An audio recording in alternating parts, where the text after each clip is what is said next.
EPS 95 pensioners के लिए breaking news. EPS पेंशनधारकों की अब होगी बल्ले बल्ले, क्योंकि पेंशन की बढ़ोतरी को लेकर आ सकती हैं बड़ी खुशखबरी, जिसका पेंशनभोगी बेसब्री से लंबे समय से इंतजार कर रहे हैं। तो क्या आप जानते हैं कि 78 लाख से अधिक ईपीएस पेंशनर्स हैं जो आप सभी 1000 की पेंशन बढ़ाए जाने की उम्मीद और संभावना में हैं। आज हम इस वीडियो में बताएंगे इस अपडेट से जुड़ी पूरी सच्चाई और नए नियमों के बारे में जानकारी। अगर आप भी ईपीएस पेंशनभोगी हैं, ईपीएस पेंशन लेते हैं, तो ये अपडेट आप ही के लिए होने वाली है। ईपीएफओ ने ईपीएस पेंशन योजना में संभावित बदलाव की भी तैयारी शुरू कर दी है, जिसमें सीबीटी की बैठक हुई और डिजिटल प्रोसेस को लेकर भी कई सारे आपको अपडेट देखने को मिले हैं, उनके बारे में बात करेंगे। और साथ ही ईपीएस पेंशन को लेकर भी अपडेट आ रही है, उनके बारे में बात करेंगे। सीबीटी की हालिया बैठक और डिजिटल सुधार से जुड़ी भी जानकारी आप सभी इस वीडियो में जानने वाले हैं। अगर आप भी ईपीएस पेंशन लेते हैं, ईपीएफओ से जुड़े हुए, तो वीडियो ध्यान से देखें, जानकारी आप सभी के लिए काम की होने वाली है। वीडियो में आगे बढ़ने से पहले एक आपसे छोटी सी गुजारिश रहेगी, चैनल पर पहली बार है तो सब्सक्राइब कर वीडियो को शेयर भी कर दीजिएगा। तो चलिए जानते हैं मुख्य अपडेट को, जो कि सभी पेंशन भोगी है जो बार बार पूछते हैं कि आखिरी पेंशन की बढ़ोतरी कब होगी। तो आप सभी ईपीएस 95 पेंशन धारकों के लिए ईपीएस पेंशन को लेकर मुख्य और बड़ी अपडेट आ रही है, जिसमें आपकी सबसे प्रमुख मांग है ईपीएस के पेंशन धारकों की न्यूनतम पेंशन 1000 से बढ़ाकर 7500 या फिर 2500 के पेंशन को लेकर भी फिलहाल चर्चाएं देखने को मिल रही हैं। तो आखिर इसको लेकर क्या अपडेट है? तो फिलहाल पेंशन को लेकर जो सीबीटी की बैठक भी हुई थी, जिसमें उम्मीदें थी पेंशनर्स को कि उनकी पेंशन की बढ़ोतरी को लेकर उन्हें 11 साल बाद उनको यहाँ पर खुशखबरी मिल सकती है। हालांकि अभी तक सीबीटी की बैठक से ऐसी कोई जानकारी पेंशन की बढ़ोतरी को लेकर नहीं आई है, और सरकार और श्रम मंत्रालय समीक्षा में लगे हुए पेंशन को लेकर फिलहाल ये जानकारी भी आ रही है। और साथ ही वेज लिमिट यानी कि वेतन सीमा को लेकर भी एक और नई अपडेट आ रही है, जिसमें प्राइवेट सेक्टर के कर्मचारी हैं, उनके लिए वेतन सीमा जो कि 15,000 है, जिसे भी बढ़ाने की मांग चर्चाओं में, जो कि वेतन लिमिट 15,000 से बढ़ाकर 21,000 करने का भी प्रस्ताव है। पेंशन की राशि अगर वर्तमान में देखें तो 7,500 की वही अधिकतम पेंशन 10,000 प्लस तक जा सकती है, यानी कि ये आपकी पेंशन की राशि नए वेतन लिमिट से हो सकती है। तो फिलहाल अभी ये भी प्रस्ताव चर्चाओं में है।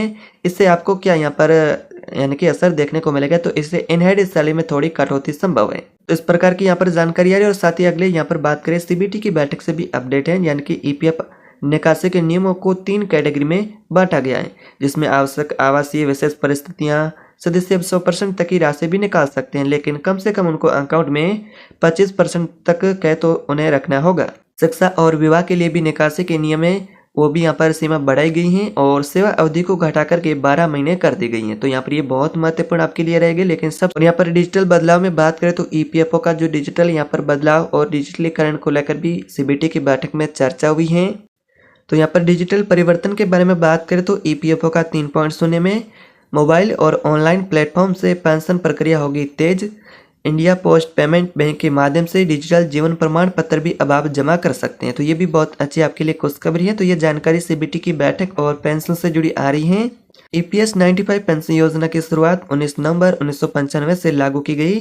इसकी पात्रता यह कि कम से कम आपको 10 साल का सेवा अवधि कंप्लीट करना होता है, और आपकी जो रिटायरमेंट आयु है वो आपको 58 वर्ष कंप्लीट करनी होगी, तभी आपको पेंशन मिलना शुरू होती है। लेकिन आप पहले भी ले सकते हैं, लेकिन आपको घटी हुई पेंशन मिलेगी।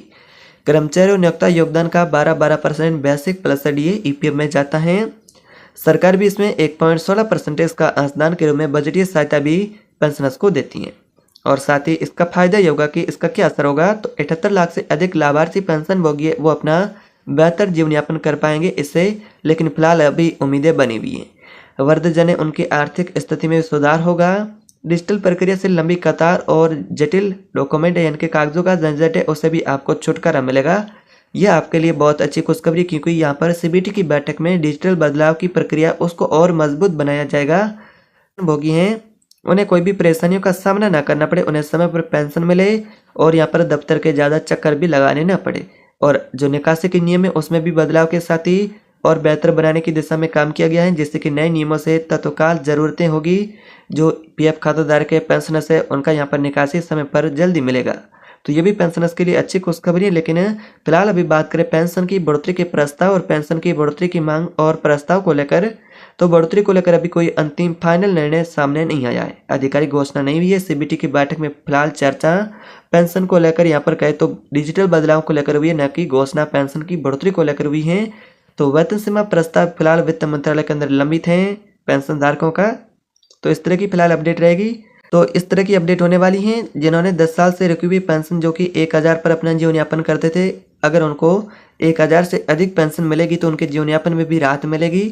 उनकी मेहनत का फल उनके चेहरों पर मुस्कान लाएगा जरूर, लेकिन फिलहाल अभी उम्मीदें बनी हुई है। पेंशन की बढ़ोतरी को लेकर दीपावली से पहले भी खुशखबरी मिल सकती है। हर पेंशनर्स की सुरक्षा और समान अब सरकार की प्राथमिकता में है। आपकी राय क्या है? क्या पेंशन आपकी 7,500 प्लस डीए की मांग है, मेडिकल की मांग है, वो लागू होनी चाहिए, या फिर 2,500 की पेंशन से क्या आपका गुजारा हो पाएगा? तो आप अपनी राय कमेंट बॉक्स में बताएं। फिलहाल इन दोनों प्रस्तावों को लेकर और साथ ही वेतन लिमिट को लेकर भी चर्चाएं तेज हैं। आप अपनी राय कमेंट में बताएं। वीडियो को लाइक और शेयर करें। चैनल पर नए तो सब्सक्राइब करें ताकि आने वाले अगले वीडियो भी और अपडेट भी ईपीएस पेंशन से जुड़े होंगे वो सबसे पहले आप तक पहुंचे। तो मिलते हैं अगले नए अपडेट में, तब तक के लिए जय हिंद।